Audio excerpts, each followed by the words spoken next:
अहंबमक्तदा इपाक TV न्यूज़ना अदोंबु तरामना उक्चरी हौकिबा कुमजा 2022 दा पांगथोकिबा 32 सुबा मणिपुर लेजिस्लेटिव असेंबली मिखलदा सीट 32 फंगदुन एब्सोल्यूट मेजॉरिटी ओइख्रबा बीजेपी ना चीफ मिनिस्टर एन बिरेनबु अमहन चीफ मिनिस्टर ओइहनख्रबा मतुंगदा बीजेपी एमएलए सिंग मनुंगदि यामना चावना नाकपाक तानरकपदगी खंगहौदना सीएम एन बिरेन माकी फमदगी रिजाइन तौखि एन बिरेन हेक रिजाइन तौखिबा मतुंग मणिपुर असेंबली एनिमेटेड सस्पेंशन थमदुना प्रेसिडेंट रूल चलाइरगा लाखे प्रेसिडेंट रूल थमलबसु बीजेपी मनुंगी ओइबु वथोक्ति लोइबा नाइदे बिरेनबु यादब डिसिडेंट एमएलए सिंग पुनसिलगा बिरेन नत्तबा मियोय अमबु चीफ मिनिस्टर ओहेंदुना मणिपुर दा पॉपुलर गवर्नमेंट अमा सेमनबा यामना कन्ना तक्छिलगा लाखे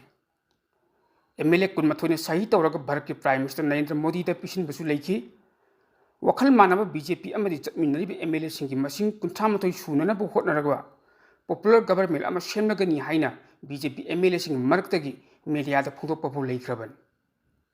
मरक असिदा सेंटर दगी बीजेपी नॉर्थ ईस्ट के कोऑर्डिनेटर सु ओइबा बीजेपी स्पोक पर्सन समित पत्रना इम्फाल द लाक्तुना हानग chief minister N Biren speaker TS Satyabrata MLA Khemchand Manipur governor Ajay Kumar Bhalla उनब नत्तना चुराचंदपुर अमदी कांगपोकपीदा चत्तुना बीजेपी कुकी एमएलए सिंगसु उनरमखि मदुगी मतुंगदा इम्फाल होटल दा बीजेपी अमदी महाक चटमिनरिबा तोंगान तोंगानबा पॉलिटिकल पार्टी सिंगी एमएलए सिंगसु उनदुना मखोई मखोई ओइबु वखलोन लौनखिबन तौबतबु समित पत्रना मणिपुर लक्लंब अदु हौजी हौजी ओइबा कुकी अमदी मल्टी अनिगी मरक्ता लैरिबा क्लासेस असिबु संताइननबा अमदी नेशनल हाईवे सिंग फ्री मूवमेंट ओइने चटपि याननबगी दमक्ता वरी सानब लाक्पनी हाइना एमएलए खरना मीडिया दा फोंदोपफु लेखि अदुबु समित पत्रन इम्फाल दा हनख्रबा मतुंग बीजेपी एमएलए सिंग मनुंदा यामना तोंगानबा पॉलिटिकल चेंज अम लाक्पगा लोइनना एमएलए सिंग पुनसिननब होटनरखि मदुगी मतुंग तरपदा अमुक सीनियर बीजेपी एमएलए निपान उनदुना वरी सानरबा मतुंग पांगथोकिबा पाउगी मिफम अमदा बीजेपी की एमएलए सिंग पुनना पुनसिनदुना अनौबा लेंगाक अमा सेमननब थौरांग तौरी हाइना फोंदोरखि हिरम मसिगी मतंगदा इपाक टीवी न्यूज़ ने फंगबा अवांग थक्की पाव अमगी मतुंग इन्ना हौजिक लैरिबा मणिपुर की ओइबा राजनीति की तंगतादब फिबम असी करिगुंबा प्रेसिडेंट रूल असी लौथोकलगा मियामगी मिहुटना सेमबा पॉपुलर गवर्नमेंट अमा लाक्पा तारगदी हानगी चीफ मिनिस्टर एन बिरेनबु अमुक हन्ना चीफ मिनिस्टर ओहेलक्पा याय हाइबिसिनी सोर्स असिना हाय बीजेपी की सेंट्रल लीडरसिंग ने बीजेपी एमएलए सिंगी मनुंगदा लैरिबा यानदबा अमदी चैनबसिंग अदु खुदक्ता तोकलगा पॉपुलर गवर्नमेंट अमा सेमगदबनी मणिपुर असेंबली एनिमेटेड सस्पेंशन थमलपसी मेगी तांग 3 था अहुम मपुंग फाख्रबन कईगुमा प्रेसिडेंट रूल असिना मखा तरप तारगदी तंगाई फदन असेंबली डिजॉल्व तौरगा प्रेसिडेंट रूल लेगदबन प्रेसिडेंट रूल मखा ताना चत्रप तारगदी कुंजा 2027 की अंगन मसक्त पंथोकदौरिबा 19 सुब मणिपुर विधान सभा की मिखलदा बीजेपी तुरा तुना याबगी फिल्म अमा लाक्पदगी तंगाई फदन बीजेपी लेंगाक नत्रगा बीजेपी न लुचिंग लेंगाक अमा सेमनब थौरांग तौरकपनी हाई हिरम मसिग मरी लेनना पांगथोकिबा पाउगी मिफम अमदा बीजेपी स्पोक पर्सन सु ओइरिबा लमलाई केंद्र की एमएलए खुंगान तबम इबोमचान फोंदोखिबदा बीजेपी की सीनियर एमएलए निपान की ओइबा मिफम अमा पांगथोक्तुना सेंटर लीडरसिंग मणिपुर पॉपुलर गवर्नमेंट अमा लैहन्ननब होटनरिबा असिगी मतेंग पांगननब फमखिबा मतंगदा सीनियर एमएलए तरितना मियामदा पौदंबनी हाइरो केंद्र की एमएलए राधेश्याम दी मसांग ngमदबदगी पाउगी मिफम अदुदा सक याब ngमदी हाइना फोंदोखि महाकना हाय मणिपुर पॉपुलर गवर्नमेंट अमा लैहनब याननब सेंटर लीडरसिंग इंगतप हंजिलकनब कन्न होटनरी खुदम मोइना नेशनल हाईवे सिंग फ्री मूवमेंट लैहननब होटनब आईडीपी सिंग मसा मसागी मयुमदा हंजिलहनब यानब होटनब अमदी इरांग थोलिबा फ्रुप अनी की मरक्ता वरी साना थोक्तुना इंगतप हंजिलकनब सेंटर अचौब थौदांग लौदुना मिफम पंगथोकहल्ले तंजा असिदा मणिपुर लैबा प्रेसिडेंट रूल था अहुम मपुंग फजिलकले मरम अदुना सेंटर न होटनरिबा असि बीजेपी एमएलए सिंग करी मतेंग पांगनबगे हाइबदु खन्नबन मिफम अदुदा कनाबु लीडर ओइना खनगनी हाइबगी मतंगददी खन्नखिबा लेते लीडर खनबदी बीजेपी की लैरिबा एमएलए मयाम लेपकदबन अदुबु बीजेपी की ओइना लीडर खनब मतंदा सेंटर लीडर सिंग खलकपा लीडर अदुदी यानै सेंटर न पॉपुलर गवर्नमेंट अमा थमननब होटनलिबा असिदा मतेंग पांगसिनबा हाइना मिफम अदुदी लेपनखि हाइरि मियामनसु पॉपुलर गवर्नमेंट अमा सेमननब थमलकपा याननबगी दमक्ता इंगतप हंजिलकनब होटनमिनसी हाइनसु एमएलए न मखा ताना फोंदोखि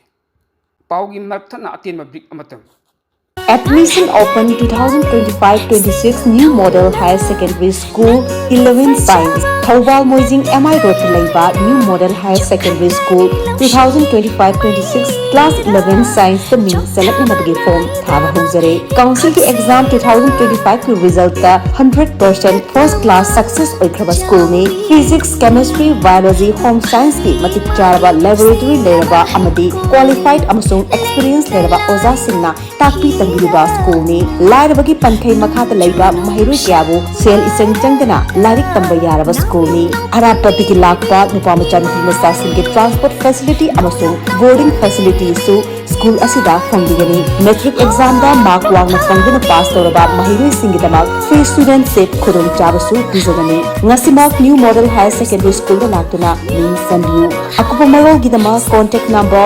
8787346039 natraga 7005135521 da tanibiu पाउसिंग असिगी सरकम ओइना नेशनल अमदी इंटरनेशनल की ओइबा पाउ खर अपडेट तौजगे पाकिस्तान दगी बलूचिस्तान मनिंग तम लेबा ओइरे हाइना बलूच की लुचिंगबा मिर यार बलूच न लौथोखरे लोइनना मलिंग लेबा पुन मंग सौगत पिनबसु अपील तौखरे हाउकी बचई खर असिदा पाकिस्तान की लनमीसिंग न बलूचिस्तान द ओट पनेबग लोइनना मियो के हातोखिबा असिदा अमदी मंगन खिबगी थबक कया लेप्तना चथरले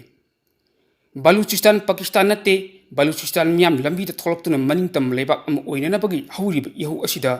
इंडिया यावना मलिंग लेबाक पुनमकना येंगदुना लेबगी महुत्ता मतेंग पंगबियु हाइनसु बलूच की लुचिंगबा मीडियार बलूचना सोशल मीडिया प्लेटफॉर्म अम ओइरिबा एक्सटा थगलपा पोस्ट अमन हाइ पाकिस्तान लौसिंदुना लेरिबा पीओके थादोकलगा थासिगी तांग 34 दा इंडियाना पाकिस्तान दा हाइरिबा मफम बलूचिस्तानबु मपुंग फाना सोगले लोइनना इंटरनेशनल कम्युनिटी सिंगनसु पीओके थादोखरबा पाकिस्तान दा हाइबु मथौ ताइ पाकिस्तान की लन्मी सिंग माइथिबा पीबा हाइबसी इंडिया की ओइनदी यामना लाइब थबक अमन पाकिस्तान पीओके बु टेररिस्ट सिंग लेफम ओंथोक्तुना थंबग लोइनना मालेमना थोनिंगदब थोदोक अथोक कया थोहल्ले मरम मदुना इंडिया की प्राइम मिनिस्टर नरेंद्र मोदी की दमकता ममालेबा नुसिबा बलूच लाक कया अम लेरी नरेंद्र मोदी बु बलूच सिंग मपुंग फाना सगोटकनी हाइनसु बलूच की लुचिंगबा मिर यार बलूच न फोंदोखरे अतोप पाव अमना तमथीरबा टेररिस्ट मसूद अजहर दा पाकिस्तान की प्राइम मिनिस्टर शहबाज शरीफना लुपा करोड़ 30 पीरगनी हाइना लौथोखरे पनबा याबदी इंडिया हंदक पाकिस्तान चथरिबा ऑपरेशन सिंदूर दा टेररिस्ट मसूद अजहर की इमुंग मनुंग की मियोय 10 रोम पुन्नु सीखिबनी थौदोक अदुगी मतंग लौनम तौरदुना मिनिस्टर शहबाज शरीफना पाकिस्तान की मियामदा हंदक की लान अदुदा इंडिया बु पाकिस्तान यामना लाइना माइथिबा पीखि हाइनसु फोंदोखि अमरोमदा प्राइम मिनिस्टर शहबाज शरीफ की मयोक्ता लई हाइदुना जेल थमलिबा लेबा असिगी हानगी prime minister Imran Khan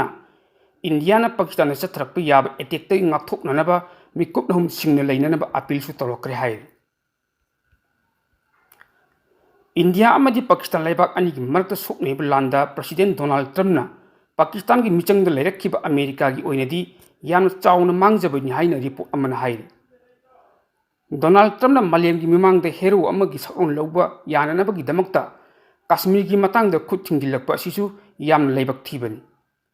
निंगसिंगबा याबदी India ngasi फावबदा Kashmir की मतंगदा मालेम लेबाक अमतना खुद थिंगिलहंदनबा लाखिबनी पाकिस्तान हुजी अमेरिका गा नत्रगा चाइना गा चमिनगद्रा हाइबगी मतंगदसु मालेम की मियामना येंगदुन लेनरिबनी हंदक इंडिया अमदी पाकिस्तान सोकनखिबा लान की मतंगदा चाइना अमदी पाकिस्तान की मिचंग अमदी लेखरे अदुबु इंडिया गा थाइनदगी हौना मरुप अम ओइन लाखिबा रशियाना तुमिना लेसिनखिबा असिदा माइकई कयादगी अचौबु वंगम हंगनरले पनबा याबदी इंडिया अमदी रशिया कुमजा 1973 दगी हौना थाजब मरुप अम ओइदुन लाखिबन अदुबु हंदक इंडिया अमदी पाकिस्तान लेबाक अनिगी मरक्ता सोकनखिबा लाल अदुगी मतंगदा रशियाना पाकिस्तान अमदी टेररिस्ट सिंगी मयोक्ता लेदुना इंडिया दा पांगफम थोकपा मतिंग पांगलक्तना तुमिना लेथोखिबन इंडिया अमदी पाकिस्तान लेबाक अनिगी लान सोकनरिंगी मनुंगदा चाइना की प्रेसिडेंट शी जिनपिंग रशिया दा पांगथोकपा सोवियत यूनियन विक्टरी डे की थौरमदा सरुक यादुना मॉस्कोदा लेखिबन चाइना अमदी रशिया की मरक्तसु अफब मखल की मरी थमननबा होतनरपना मरम ओइरगा रशियान इंडिया का खर खचिक लापथोकनब होटनब्रा हाइबगी वहंग अमसु लाक्तब नत्ते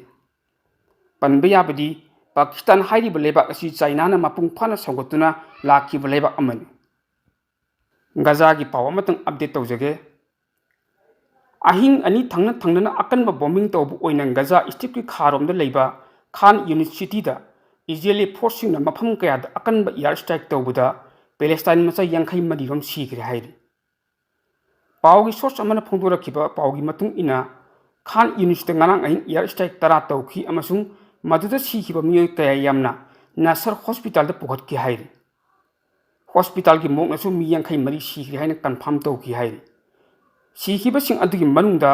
कतार television network Al Araby TV की जर्नलिस्ट अमसु यावखि नेटवर्क असिना फोंदोरखिबगी मतुंग इना मखोई जर्नलिस्ट हसन समूर अमसुंग महाकी इमुंगी मियोय 13 सीखरे हाइरि खान यूनिवर्सिटी चतखिबा एयर स्ट्राइक असिगी मतंगदा खुदक्की ओइना इजरायली मिलिटरी माइकैदगी वफम अमत फोंदोरकपा लेत्रि मालेमगी तोंगान तोंगानबा मफमसिंगदा थोकपा थौदोक वाथोक कयागी ई पाउसिंग अमदी सकनायरबा मियोय कयागी वाखल्लोकसिंगबु मियामदा यौहंदुना मियामगी मिट नाकोंग ओइहल्लिबा इपाक टीवी न्यूज़ हाइबा न्यूज़ नेटवर्किंग यूट्यूब चैनल अमदी फेसबुक पेज असिबु अदोमना लाइक शेयर कमेंट फॉलो अमदी सब्सक्राइब तौबिदुना तुंकोइना मियामगी सेवा तौबा ngamnanaba सपोर्ट तौबियु हाइजरी निंगसिंगबा याय इपाक ग्रुप ऑफ न्यूज़ हाइबा न्यूज़ नेटवर्किंग बॉडी असिगी मिटिंग मखादा